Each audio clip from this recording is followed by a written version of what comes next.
Friends, so 2 days back, Autocar gave this first news that Royal Enfield has got a go ahead. The development team has got a go ahead to launch their 250cc motorcycle, which will compete against the bikes in that category. So why this change? Because see, already 1 year back, I had uh, made a LinkedIn post and given suggestion to the company regarding that there is a big market below the 350cc segment, and which many people are buying bikes in that category. Around 1.5 lakh per month bikes sells in that category, that is 150 to 250cc segment. Now what happens is uh, in that case, Royal Enfield does not have a product in that portfolio, in their portfolio. So what they want to do now, the major players in this segment is Bajaj and TVS, and some players are which are having less numbers is Hero, Yamaha, Suzuki, and KTM. But KTM models are very pricey, even though they have very good quality. So with the recent success of Hunter in the last 1.5 years, which is priced from 1.5 to 1.7, basically the most successful model in the Hunter lineup is the Dapper variant, which starts at 1.7x showroom. 1.7 lakhs x showroom.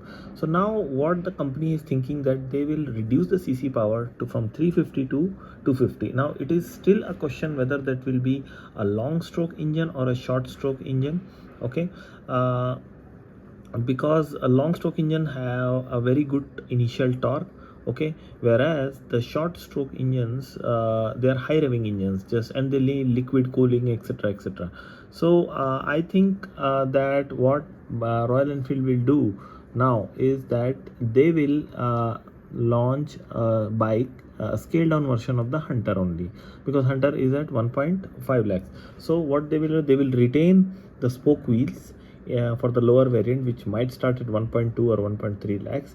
They will reduce the cc power, but they will keep the power a little bit higher, like 17-18 bhp might be, and mileage will be above 40.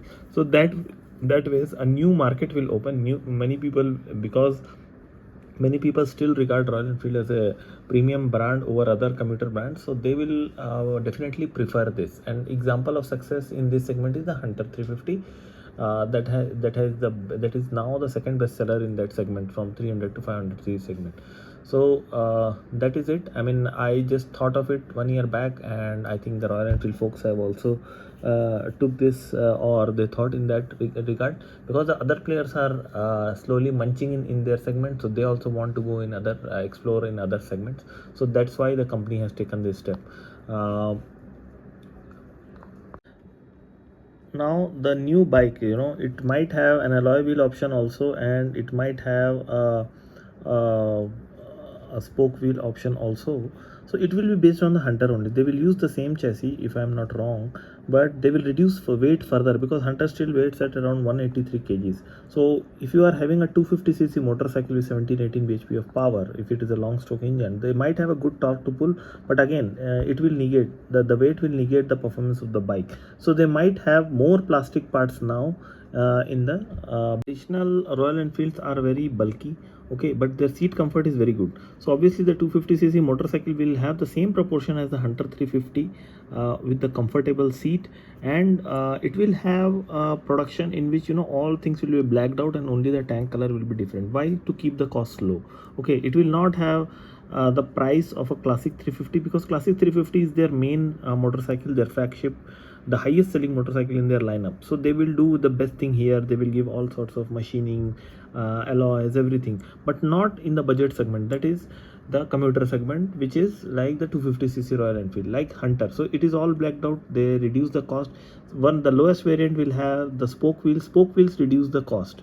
Okay, so that's the reason they will mostly opt for spoke wheels. But a version that may have an alloy wheel might be priced at around similar to the Hunter lower variant, that is 1.5 to 1.6. It might get an alloy wheel. So that is what my initial impression. So the Royal Enfield 250cc motorcycle will be similar to the 175, the W230 or the Meguro 230 that Kawasaki has recently introduced. So you see there are spoke wheels to reduce the cost. The design is very minimal. You have a round headlamp to have that old British era looks. Okay, so why Kawasaki has launched the 230cc is to have a say in the market, which they do not dominate here. So they are into sports bike, but in the classic segment, their good models are like W series, which have higher cc. So in the small cc, they did launch W175 in India, which was a total failure because of its looks and its poor quality. But now they have improved on it.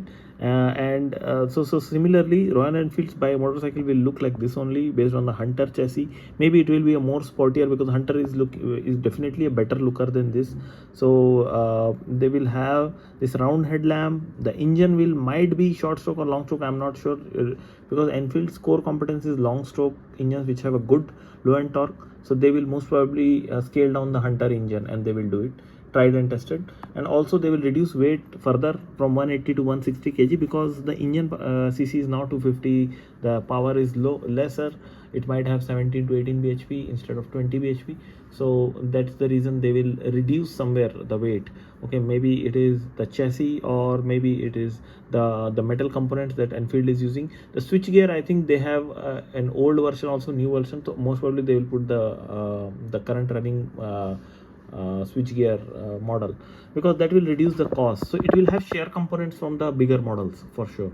Okay, so let's hope that this gets launched in 1.3 to 1.6 lakhs for the market at around somewhere around 2026 to 2027. Okay, as soon as the spy shots will come, we will get to know. Okay, thank you so much for watching my channel. Please do subscribe if you haven't.